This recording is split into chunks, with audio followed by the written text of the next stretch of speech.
Hello Nippies, welcome back to the channel, and if you're new here, hi, hello, I'm Nips, a freelance artist, and today we're going to be doing something special that I usually don't do on this channel that I would like to do a little bit more of, so hopefully you guys will enjoy this video. We are going to be painting, yes, painting a traditional piece in gouache and watercolor, and I'm really excited. This piece was commissioned, and it's one of my original characters from my comic OFFcell 18 plus. I'll leave the comments down below if you guys want to check it out. And yes, I got commissioned one of my original characters. What a dream come true. And this piece is something that was quite a journey. It went through many iterations of thumbnails. It went through many iterations of color drafts, and just was an entire experimental piece by the end of it. So stick around and you're going to see everything pan out. So I always begin with these postcards, of course, with some thumbnails. I need to get more or less an idea of the feeling of the card, the composition, and everything. Sometimes I do it on a small piece of paper, sometimes I do it in a sketchbook, so you'll see me kind of go back and forth here because I really struggled with this thumbnail. The postcard is of one of my characters, Rusco, and I'm just so excited because one, it's of one of my characters, and two, this character I don't draw very often, so it's really fun to go ahead and be able to put them to paper and do something fun with them. So with this character, they are not very expressive, so I was thinking what I can do with them. They're very handsome, so I was wondering if maybe I could go down that route, maybe give them like a very intense stare at the camera, something a little bit more focused on the stare, the emotion, the lighting, the aura, and kind of keep it to that rather than how dynamic the piece is. So you'll see me here going through Pinterest, and I had an idea of, drawing those beautiful green plants that everybody always draws, and maybe just cover the page in those and do some cool lighting around them. Now, that drawing on the side was the first iteration of the thumbnail that I did, and I wasn't happy with it at all. I felt like the drawing was not really giving what I wanted it to give. It was like not like the ambiance wasn't there. The dynamism wasn't there. I felt like it was a little plain. It wasn't really giving me the punch that I wanted it to give. And so here I started experimenting with the idea of plants and the light coming from the plants. And I liked it, but it was still not entirely clear to me how I wanted it to go about everything. And now that I'm looking at this in hindsight, it's kind of incredible how different the piece turned out than this original thumbnail. And it really just goes to show you that once you work on stuff, the original vision is not always going to be exactly the same as your final, and sometimes it's for the better. Sometimes you kind of wish you had just stuck to what you thought before. So you guys will see, if you haven't seen already from the thumbnail, how much of an evolution this piece takes. Now comes for the more serious sketch. So usually at this part, once I have more or less an idea of what I want, I go ahead, you'll see the outline there of the postcard. So I take the final piece of paper that I will be painting on later, and I go ahead and I trace it out on my sketchbook or a piece of paper so that I can do the actual sketch on the actual size of my final product. So that way I can use a lightbox to basically trace my own work onto the paper so I don't ruin the final piece of paper by sketching this directly and then erase and move things around. So I want to keep the final piece of paper as clean as possible. So that's what we're doing here. And you'll notice that the proportions get different. It's a lot more zoomed in. We start adding way more details. The plants get more detailed, and I really want to focus a lot on the anatomy of the face. And I think one of the things that I don't emphasize enough when I speak and also for myself is just the importance of references. And sometimes I don't know if take them for granted is the right phrase, but I do feel like we do need to use these more often than we probably do. And I know there are a lot of us that probably already use them, but it's so important to really there's so much to learn and so much to gain inspiration from, and so many things that we still need to put into our mental libraries and really turn into second nature and, really explore. And so I think a lot of the times I see something and I'm like, I don't need to reference that, it's fine.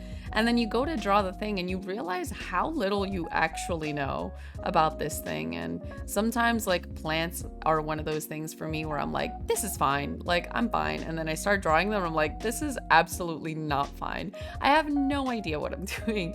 So yes, use references. Don't be scared to use references. Don't be ashamed. I know people reference shame. Don't feel bad. It's necessary no matter what stage of your art career you're in. It's good. It's good to practice. So off with the rambling. You guys saw the lightbox there. If you guys have never seen or used one before, they are so incredibly useful. They're actually not even that expensive either. If you get the cheap, that one cost me $25 on Amazon, and it's very thin, so it's not the best quality, but it gets the job done. And it basically is quite literally that, a light box. It just turns on, and if you're somebody that works traditionally, that's basically what you want to use this for. It's just to trace stuff, and so I use it so that I can basically grab that sketch that we saw earlier and put it onto the postcard. What I used to do before when I didn't have one was I would grab the light on my iPhone, just turn it on because it's really bright, and put it under my drawing. But because it's only a circle, I would have to move the circle all across the paper to get the actual the drawing to go through. So, sometimes you just make do with what you have. And now after we have transferred it, I usually transfer it with my colored lead and start going over it with pencil. You'll see here that I used a reference for the face, and I really tried to focus more on the anatomy. I shaded it in, and once I have the line art, I will take a picture of it and bring it onto my Procreate setup. And I bring it onto Procreate. And the reason I do this is I know a lot of painters might be just good at slapping the colors on directly. I am not. So I actually have to bring this into Procreate and sample draft the colors myself on here, because if I just slap the colors on willy-nilly, I would ruin the entire drawing. And this piece was interesting because this is quite literally the first time that I don't do line art for these. And I really, because I streamed part of that on stream. I streamed part of that on stream. I drew part of it on stream, and I liked the pencils so much and how the shading felt that I decided that I liked it better with just pencil. And I did some testing with the watercolors on the side on a different piece of paper. I just did some pencil drawings, different weights, different thickness, etc., darkness, everything. And it seemed like the pencil was good to put water and watercolor and everything on top. So I decided to just kind of go that way. You'll see here that I really start experimenting with colors. The original thumbnail had lights coming from the leaves, and I kind of start going into, I love neon colors. If you know anything about me, I love neon colors. And if I have an excuse to slap them on, I will. And there's always an excuse, so just slap the neon colors everywhere. So as you can see, I have gone quite overboard with these neon colors, and so I kind of start going into this art deco. I don't even know what to call this, but it looks kind of It's a very specific color palette. If you guys know the name, let me know, but I'm pretty sure it's like this like deco-ish kind of style. And you'll see there that I outlined the leaves in this like what looks like gold because I have gold paint. So I decided that maybe it would be kind of fun to outline those in gold. And this part is something that probably a lot of us artists do, and something that I did on stream because I was scared. This part of the drawing is fear. So what I was doing here is basically creating a safe version of the drawing. I was like, the other one might be a little too experimental. I'm scared I'm gonna ruin the pencils. Maybe this is just not the way to go. The other one is just really safe, you know, regular skin tone, regular green colored leaves, regular lighting, the safest you could get, to be quite honest. And I went ahead and I made a poll on Twitter just to be curious of what people thought I should go with. And of course, you know, the commissioner is the one that has the last say. So of course I sent them the pictures and asked them to pick what they would like, of course. But I was really curious what everybody would think. And not only did the commissioner pick the colorful one, but so did Twitter. So I was very surprised by that because I felt like the safer one just like looked better. So here we are going in with the colorful one. Now, this thumbnail and this process really, really scared me because there were so many colors going on, and I had never really done something this experimental with traditional media. So I really had to think about the process in which I was going to get these colors on the page. Now, I normally use only watercolor. And if I have to touch up certain things or do highlights, I add gouache. Now, in this piece, I actually used quite a bit of gouache, if not almost 50-50, I would say, because a lot of the colors were very, very bright, and there was no way that I was going to get that sort of like weight and kind of vibrance with just watercolor. So there was a lot of this piece that I ended up just going straight gouache, and I used the Arteza set for gouache, and I really started to feel it because nothing on Arteza, but I was sponsored by them like a very long time ago, and that's the reason why I have this gouache set. And in the review, I said like, this set, like, I love the gouache set. It's very affordable, it's good, but it's only good if you're really just like going to casually paint. If you're looking for like a lot of quality, I would highly maybe recommend you find something a little bit of better quality, because these gouache paints are very much, you get what you pay for. So I was really starting to feel that when I was painting, like the colors and the weight and everything was just like not feeling right. So I was a little scared that I was just not going to get what I wanted. And either way, I started mixing the watercolor and the gouache. That's the beauty about these like mediums, is that they're very much like malleable, and like the mixed media with those two and acrylic is all just so beautiful. And I love watercolor because it's basically painting on a multiply layer. If you're a digital artist and you know what a multiply layer is, that's what watercolor is, and I just love it. You could just keep slapping that shit on and it's incredible. So the only thing that scares me about like gouache is like, even though it's reactivatable, sometimes it feels so final and it doesn't like wash as nicely as watercolor. So sometimes the gouache scares me, but otherwise I really love these two materials, and you'll see me here kind of going back and forth between both.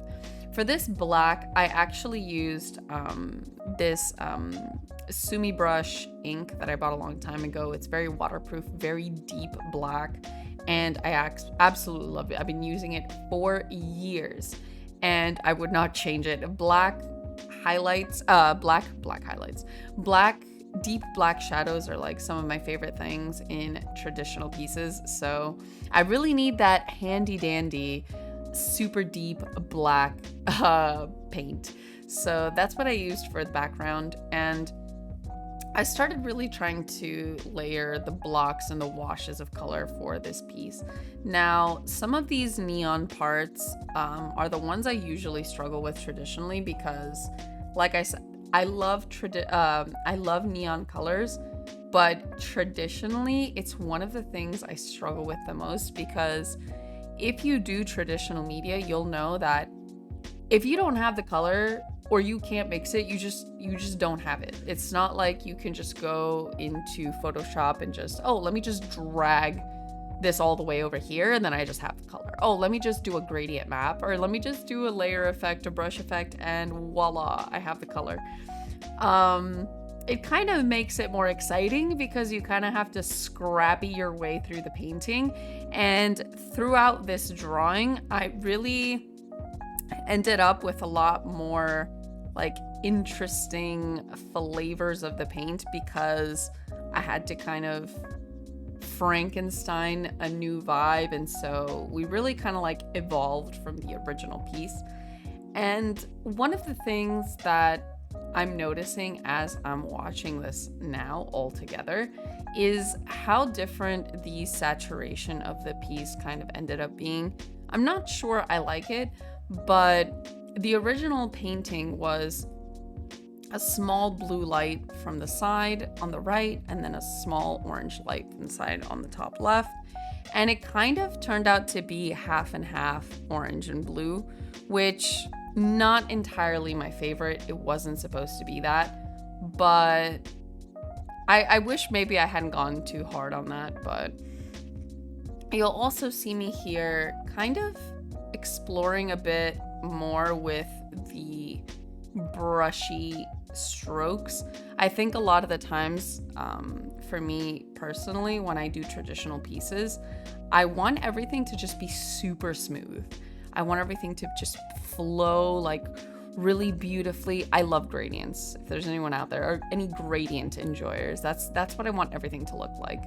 And so I wanted to kind of embrace the gouache and embrace like the painterly strokes that these mediums were offering me. And so I really kind of formed a new bond with gouache in this piece because I had never really done that sort of thing. I'm usually a watercolor person, which if you use watercolor, you'll know, like, unless you really just dip your entire brush into the watercolor and just slap it on thick, it's not really going to look the way that gouache does when you use it in a thick way without water. And so in this piece, I really wanted to let go. I loved how beautiful the colors looked when you just slathered them on with gouache. So I really was like, you know what?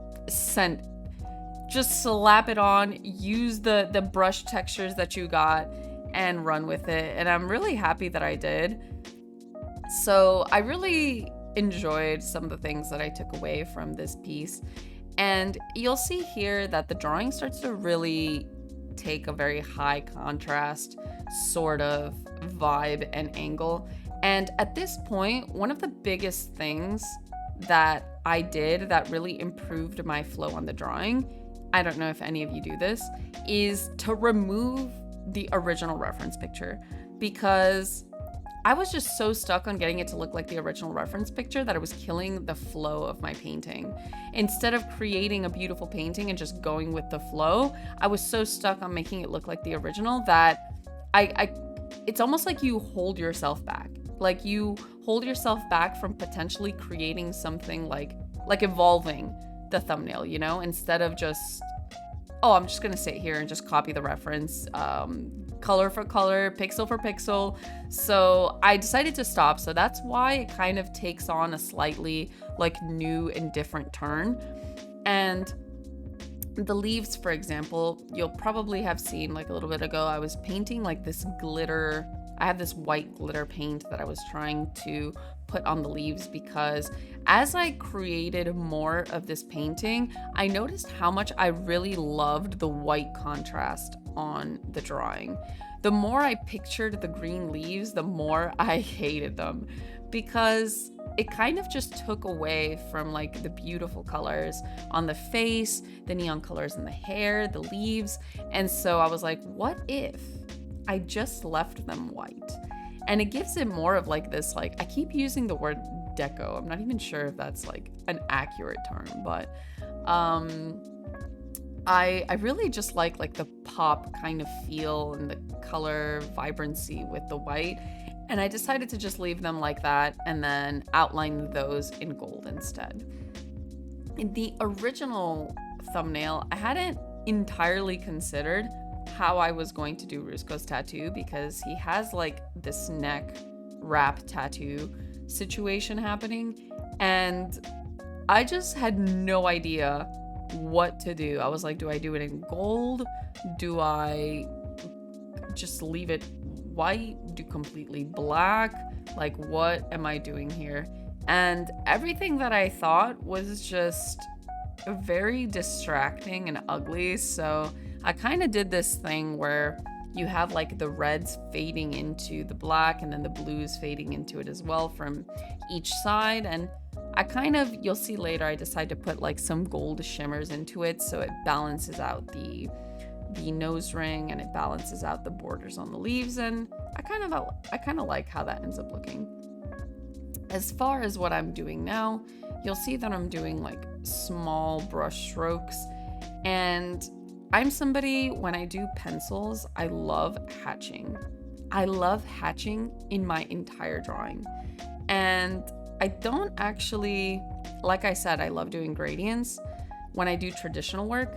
So I don't usually do like hatching with my watercolor or my paints, but I started doing that little piece on top of the eyebrow, and I was like, wait, what if we just did a little bit of that?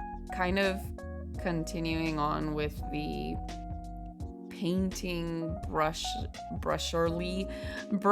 style that I kind of had going. I feel like it matches, so I decided to slap some of those lines here and there and continue that like loose vibe. I'm moving on to trying to fix this tattoo and really trying to finish up the bottom of the neck and body, and I really didn't know what to put here, so I decided to just put a black leaf, so like a silhouette of a black leaf. And I'm not too entirely happy with how that turned out, but you'll see that it's later balanced by the fact that I decided to add some gold leaves as well to the black backgrounds and on top of him there at the bottom as well. And the reason I ended up doing that was it felt like there was no punch with the gold. Like, I did the gold outline for the leaves and the drawing still felt like kind of empty. So I felt like adding some gold leaves would really kind of close that up. And I wish, you'll see me here kind of struggling to get like straight lines with the white paint, but oh my God, this part was unnecessarily difficult. I did not think that getting a crisp white line was going to be so hard. And I kind of stopped stressing about it because I remembered, I was like, wait, I'm gonna cover these edges in gold. What am I doing? So eventually I was like, wait, I'm actually dumb. I could just cover these in a very crisp gold line instead. So you'll see me finally, coming to my senses and doing that instead.